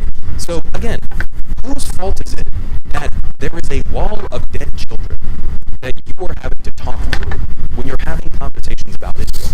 Who created that wall of dead children that so many young people have seen on their social media? Literally, exactly. I mean, again, this is not a complicated thing. They're telling you, deny what you have witnessed with your own eyes, and instead listen. No, it is complicated. It's very nuanced. It's a conflict that's been going on for so long, not an outright genocide. Like, people just aren't on the same page. They're brainwashed by TikTok. They're too online. To my talking points. That's the argument that they're making. Now, we also had this clip here. This is the World Jewish Congress president, Ron Lauder, who was encouraging high-profile attendees of... Yeah, welcome to the stream, Yoshi. You're right on time to listen to this fucking demon talk. Shout out to Miss Rachel for winning second most anti-Semitic person of the year.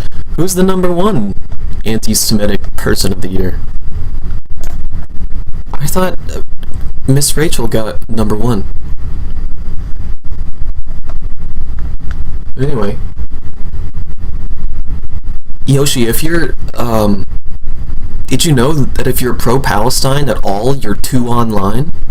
Tucker Carlson. Oh, man.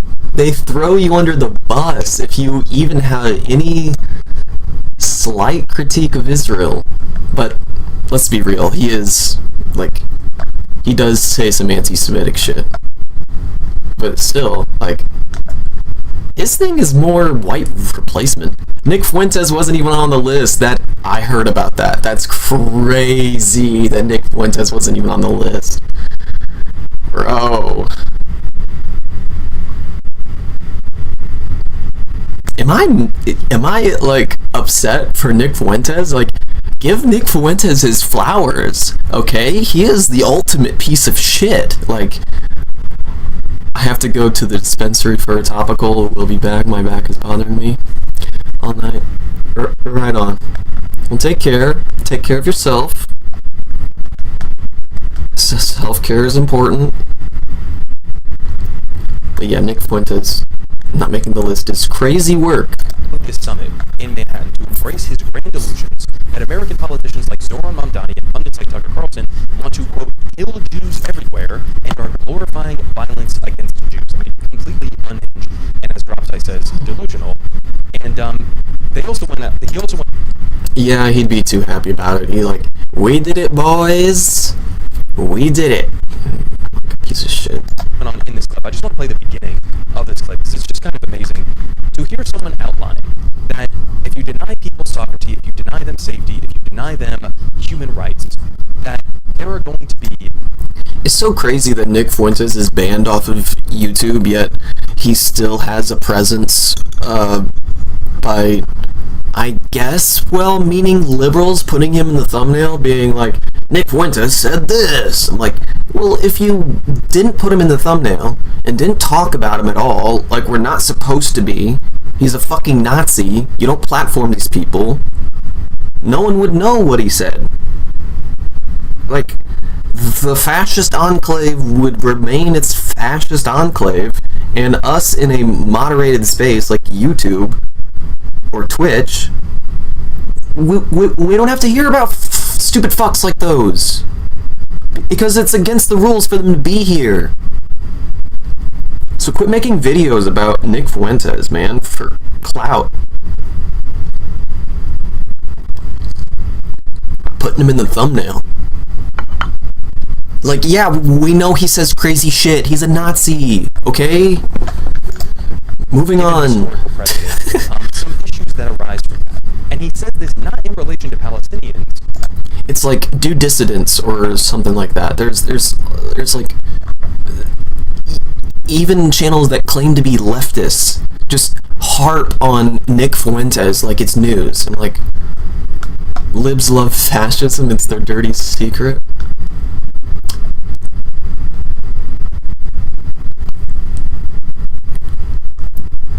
Libs love fascism. It's their dirty secret.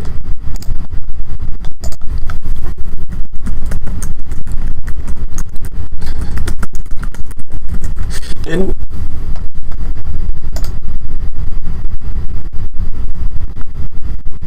yeah, Ezra Klein made a whole profile of Nick Fuentes. God, the New York Times is such... I can't even read it because this dog shit is like paywalled. But in relation... They even have the nerve to paywall it. Like, I hate the New York Times, man. Let's go ahead and watch this. The beginning, like 30 Ezra seconds. Klein. It's amazing. Live as clear as I can be. When someone chants from the river to the sea, they are calling for the elimination of the Jewish. Ezra Klein's like one claim to progressive fame is like slapping around Sam Harris for a couple hours on a podcast that Sam Harris called the worst podcast ever, where it just cannot be explained to Sam Harris that historical context is required when talking about racism in the United States, and Sam Harris just can't get that through his fucking head. And even still, I'm like, that conversation did not have to be that long. Like, you should have realized you were talking with a fascist, but Ezra Klein is a fascist himself, so they just go back and forth. And even though Ezra Klein is in the right, it's like, that podcast, I mean, Sam Harris is right. It is the worst podcast ever. You cannot... It's unlistenable. I kind of thought Nick was based some years ago when my whole thought process was, if mainstream media is constantly going after someone, they must be a good guy. But now I know what a psyop is. Just like with Trump. Yeah. Crypto-fascism is still fascism. And I was in the right-wing pipeline for a little bit, who like religiously would listen to Joe Rogan. I was a Sam Harris head for a while, and yeah, it was honestly like Ben Shapiro screaming at his camera and pointing and being like, "That is a baby, that is a baby," when like talking about abortion and stuff. I'm just like, this is unhinged. I've gone into like a dark place, you know what I mean?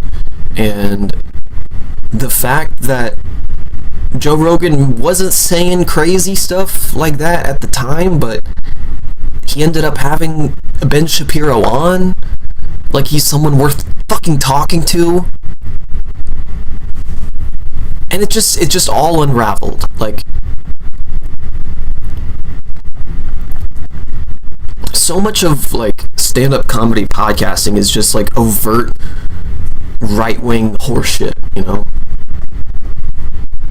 That's why Kill Tony blew up, I think. But Nick Fuentes is anti-Israel, which is like, okay, but for the wrong reasons. He's a fucking anti-Semite. So like, I'm not the type of person that says we need all the help we can get when the help that's being offered is from like, they're just like, yeah, we hate Israel, let's fucking kill them all. Like, whoa. Like, no. Joe Rogan is Peter Thiel's little toy. It's crazy. That podcast with Joe Rogan and Theo Vaughn, where Theo's trying to talk about like the billionaire cabal, and Joe Rogan's like, yeah, I just don't know about the billionaire cabal. You know what I mean? Like, who knows? Who knows anything about anything? You know, just gaslighting. You know, I feel like Mac right now. Look at Mac's face.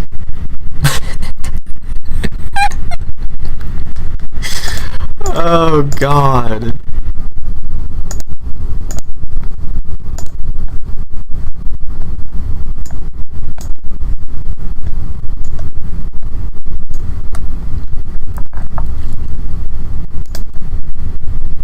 This is me every day I log on.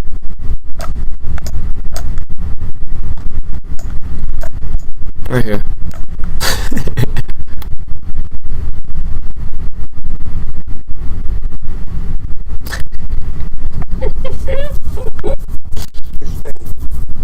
When people have no right to safety, no right to sovereignty, no right to exist, history tells us exactly what happened. I mean, again, it's amazing, right? He's not wrong. He's just wrong about where he's applying this to. It's a total contradiction and double standard. He's saying when you deny a people sovereignty, self-determination, basic dignity, human rights, safety, and Sam Harris used to say a lot, it's amazing how the human mind can be partitioned in such contrasting ways, or whatever the fuck. all of that stuff, then What is this? history tells us that's going to lead to a dark place. You're right. If you're gonna put a link in the chat, I just ask that you provide a short description or title, or just like one word even describing what it is. So I'm not clicking on random links. That's what we've been witnessing Israel do to Palestinians, not just over the last 2 years of this genocide, which is sort of the end stage of this project, but for decades and decades and decades before that, where they have been repeatedly denied any sort of sovereignty or self-determination or fundamental human rights, as we've witnessed over the last 70 years of this project of Zionism. So, just phenomenal there, right? To say something so clearly and so concisely, and then just not apply it to an entire group of people that you are subjugating. I mean, phenomenal stuff there. Now, we also had this clip where this guy, Elon Carr, the CEO of the Israeli-American Council, essentially gave like a thinly veiled threat-sounding thing here, where he says that Zionists in the United States and around the world should basically use the tactics that Israel has used against Palestinians and against Lebanon and against Syria and Iran. Let's go ahead and watch this clip here. And the threats it faced seemed insurmountable. If I had predicted to you then any one of the miraculous things that have happened in the last 2 years, any one of them, pick one, Lebanon, Syria, Hamas, the hostages, Iran, and the U.S. involved, any one of those things, you would have said that the stress of the moment drove me to delusion. And they all happened in 2 years. And so we are living in a time of miracles and unprecedented opportunities. And the challenge for us here, and with this I'll end because this is key, the challenge for us here is to leverage Israel's successes into our successes and our victories here, because we are one people. Israel's weakness is ours and Israel's strength is ours. And now that Israel has turned the entire geopolitical situation on its head, our job in the diaspora is to leverage those wins and win here. Do to our enemies here what Israel did to its enemies there, and on that, the IAC is focused. So, first of all, what wins? Like, the only victories that have been coming out of Israel since the ceasefire have been claiming of small weapons caches, which is like all done encroaching on a land that was, supposed to be in a demilitarized area, but the IDF is going gangbusters now that Hamas is actually adhering to the ceasefire. The IDF is going around like, oh, look at this town we just captured. Motherfucker, you're not fighting anyone. Albert Pike was a Confederate 33rd degree Freemason and KKK sympathizer whose work is responsible for a multitude of conspiracy theories about secret societies. Oh shit.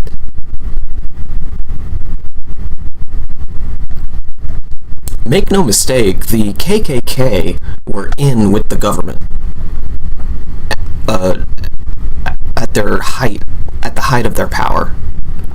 And if they still are, they're doing it covertly. There are white supremacists in power. That's not like a controversial thing to say.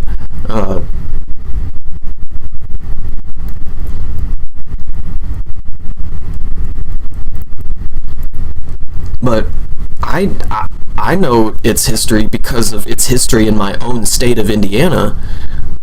At one point, 30% of Indiana's population was part of the Klan. They were card-holding members of the fucking KKK. 1 in 3 people in my home state. The video I sent is discussing an alleged letter written by him about the plans for world domination through 3 planned world wars. Oh my god, bro. Even if that's just a coincidence, that's a wild coincidence, bro. Holy shit. Ooh. But, like, the KKK in Indiana, though, they were, like, in government, holding positions of power, and it only began to lose prominence because one of the, like, foundational members, one of the leaders, was caught trafficking a child in downtown Indianapolis.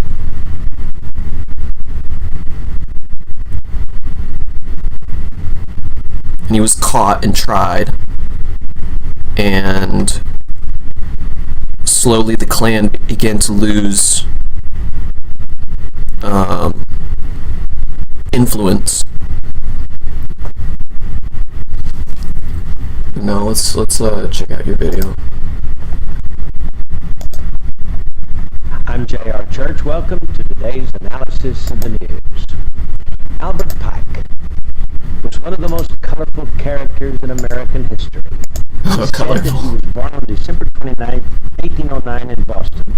He was the eldest son of 6 children born to Benjamin, Sarah, and Ruth Pike. He studied at Harvard and later served as Brigadier General of the Confederate Army. After the Civil War, Pike was red flag found guilty of treason and jailed, only to be pardoned by President Andrew Jackson on April 2nd, 1866. Red flag. He met with him the next day at the White House.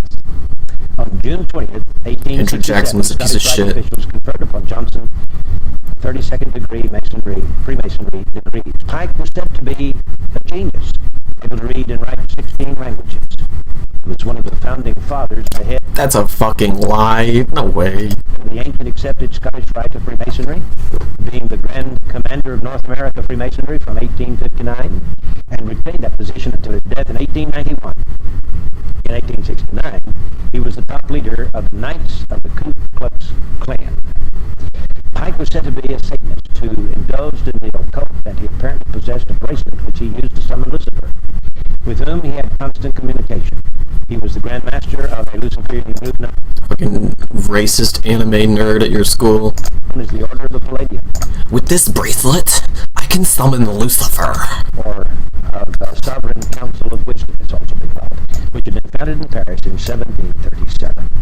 Now, General Albert Pike was the only Confederate general with a statue on federal property in Washington, D.C. He was honored not as a commander or even as a lawyer, but as Southern Regional Leader of the Scottish Rite of Freemasonry. The statue stands on a pedestal near the foot of Capitol Hill between the Department of Labor building and the Municipal building between 3rd and 4th Streets on D Street Northwest. Now, I tell you all of this because it is said that he received a vision from his mentor, Mr. Lucifer, I guess, on August 15, 1871.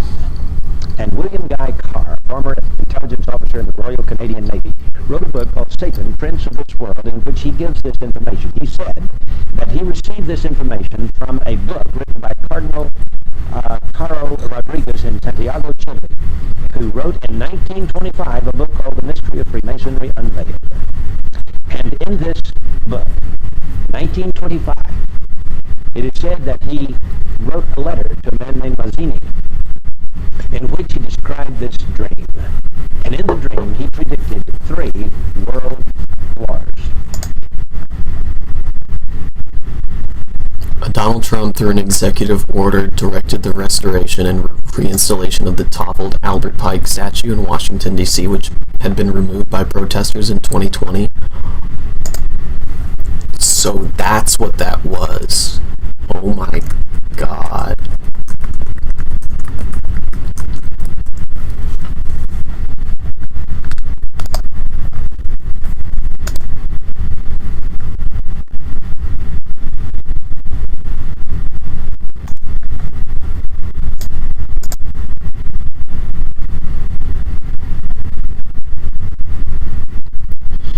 Yo! Yo, what the fuck? Look at this flag. The two-headed eagle is some Nazi shit, bro.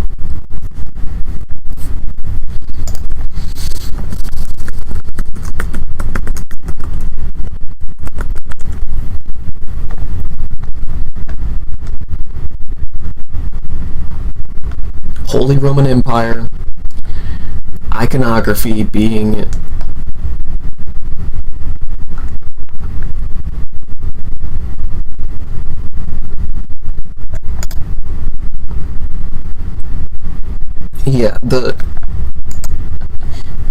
the Nazis love Holy Roman Empire iconography.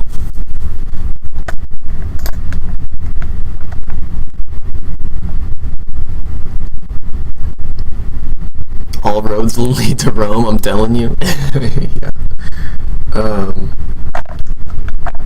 I mean, it looks like it's also part of the Freemasonry stuff. These people love their, like, symbols and shit.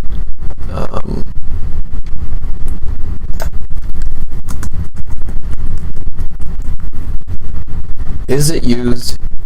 The double-headed eagle is not Nazi. Okay. Some Bronze Age shit, but... The First World War, he said, must be brought about, and I'm quoting from Albert Pike. The First World War must be brought about in order to permit the Illuminati to overthrow the power of the czars in Russia and of making that country a fortress of atheistic communism. The divergences caused by the agents of the Illuminati between the British and German empires will be used to foment this war. At the end of the war, communism will be built and used in order to destroy the other governments and in order to weaken the religions. I don't know about weakening the religions, but that first part sounds kind of cool. Now, students of history will know that Otto von Bismarck forged certain alliances between 1871 and 1898, which brought about this war, this World War I. And Otto von Bismarck here says that he was a co-conspirator with Albert Pike, and he was the one instrumental in bringing about the First World War. Well, Albert Pike has the same ring to it as the Gray Man, Albert Fish. The First World War. Then he dreams that there must be, he is given in this visionary dream, a Second World War. Now remember, this was in 1925 that it... A couple twin flames, just a couple bros. Became public in this book written by a cardinal from Santiago, Chile, Rodriguez. He says, quote, the Second World War must be fomented by taking advantage of the differences between the fascists and the political scientists. This war must be brought about so that Nazism is destroyed. This is totally unrelated, but the cardinal is the state bird of Indiana, so when I hear cardinal, I just think of a bird. Like, man, it's like a religious figure that holds authority being named, like, woodpecker or something. Being named Flamingo. That's what the Flamingo said regarding Rome, or whatever. And that the political Zionism will be strong enough to institute a sovereign state of Israel in Palestine. During the Second World War, what?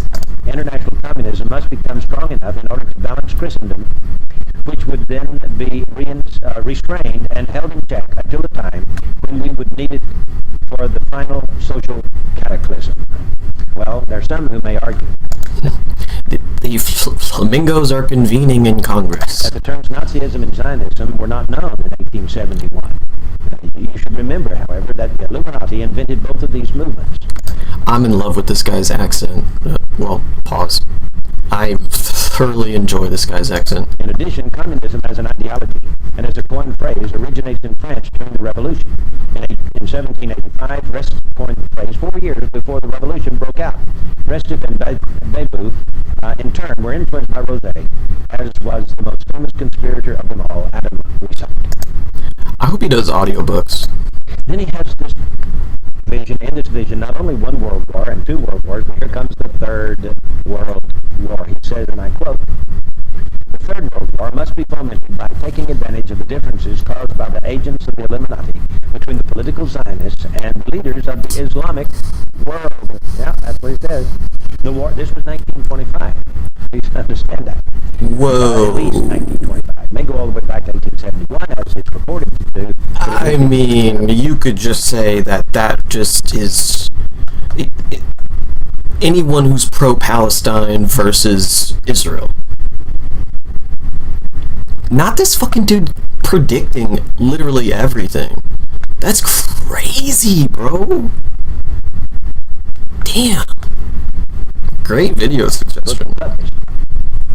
In 1925. So he says, after World War I was just over a few years, and before World War II even started. Damn, that book is now 100 years old this year.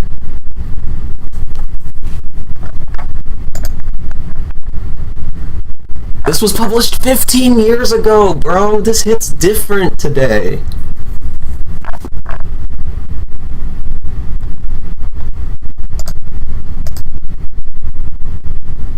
Wow, the most recent comment is from 13 years ago? Damn. I'm gonna comment this hits different today. There's only 20 comments.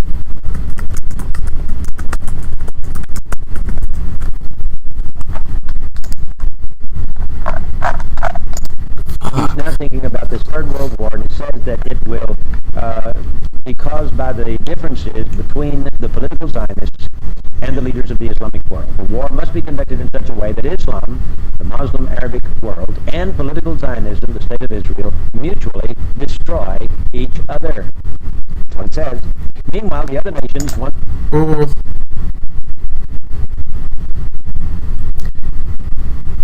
Oh, fuck.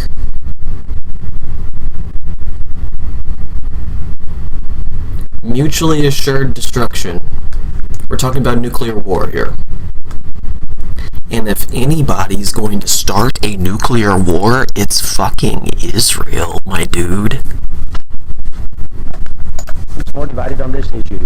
Will be constrained to fight to the point of complete... And what do countries do? What do nuclear-armed countries do when they're hit with nukes?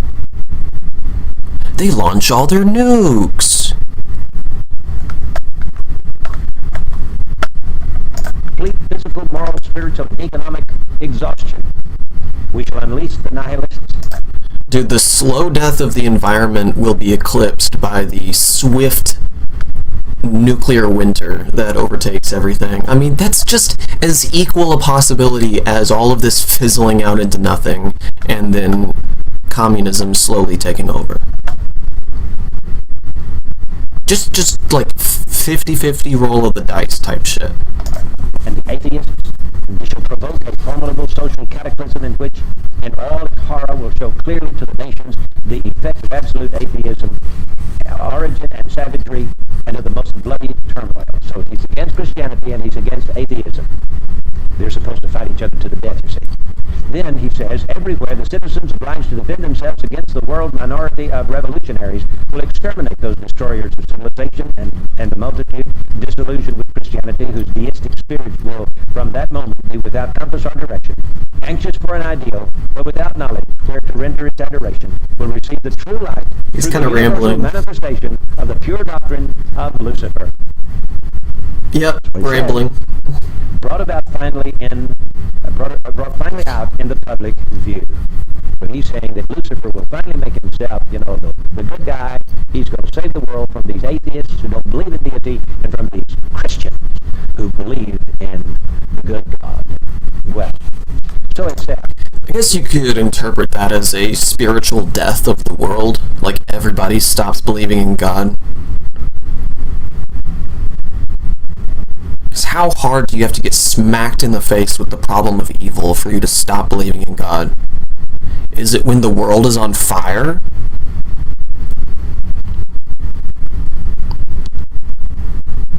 And the sun never shines again?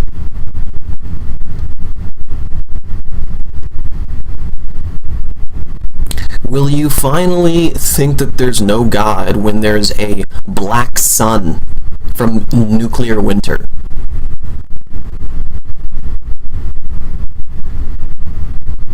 the deep questions. Exactly. Like,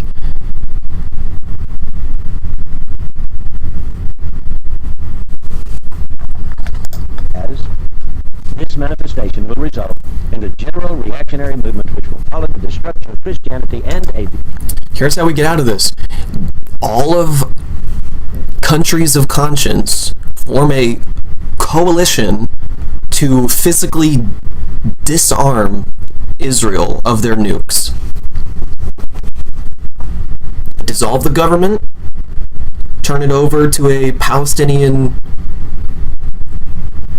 democratically elected government, dissolve the state of Israel, and restore historic Palestine, and let it be a spiritual hub for the world, because Palestinians are very hospitable.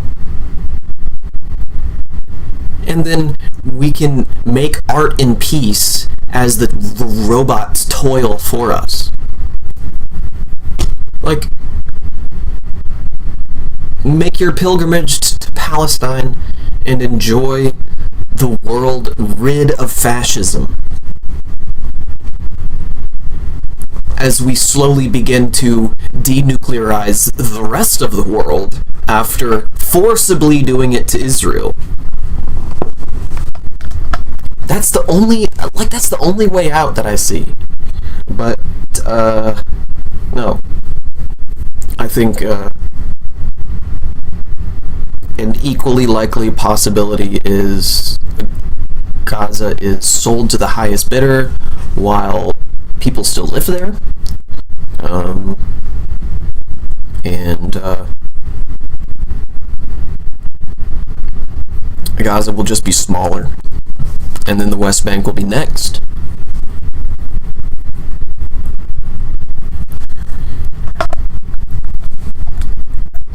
But yeah, Iran's not gonna put up with this shit forever, you know?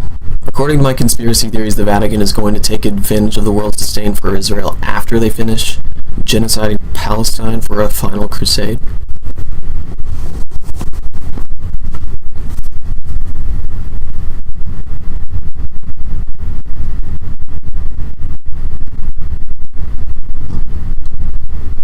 Yeah.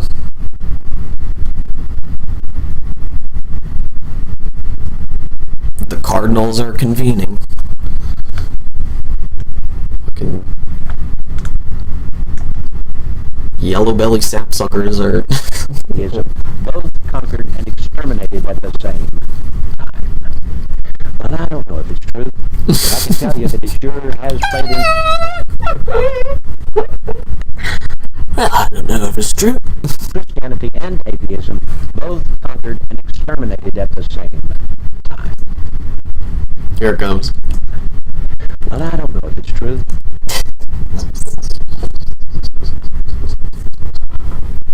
Flawless. But I can tell you that it sure has played into what is being carried on in the Middle East today. And it looks like everything from World War I and World War II, with the development of the State of Israel, and with the Zionist movement, and the Communist movement, and the atheist movement, and the peppering down of persecution on the Christians of this world, it looks like that may be Lucifer's attempt at annihilation of us all, so that Lucifer will appear in the form, of course, of what the Bible calls the Antichrist, and establish peace on earth for mankind. I got news for all those Illuminatists. Their little plan will only last for 3.5 years and will be destroyed by the second coming of Jesus Christ himself. Who, by the way,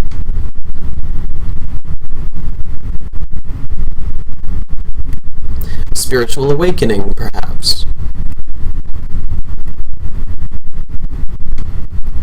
Rather than a spiritual death.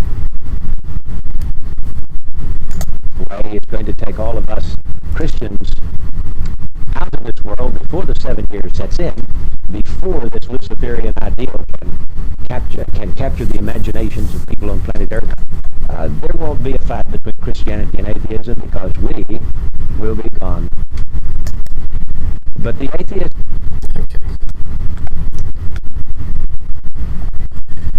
Oh boy.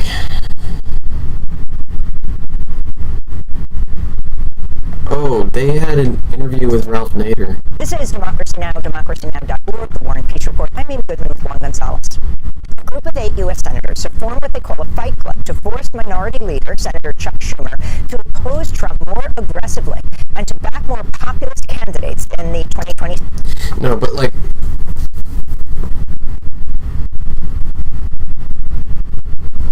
I mean, it's hard to be spiritual or religious or even a deist. Audio is super staticky. Like it has been, or it just started to be. My internet quality might be rubber banding a little bit. I can listen on my alt computer. Oh, it has been. It could be because I'm streaming on 2 different platforms.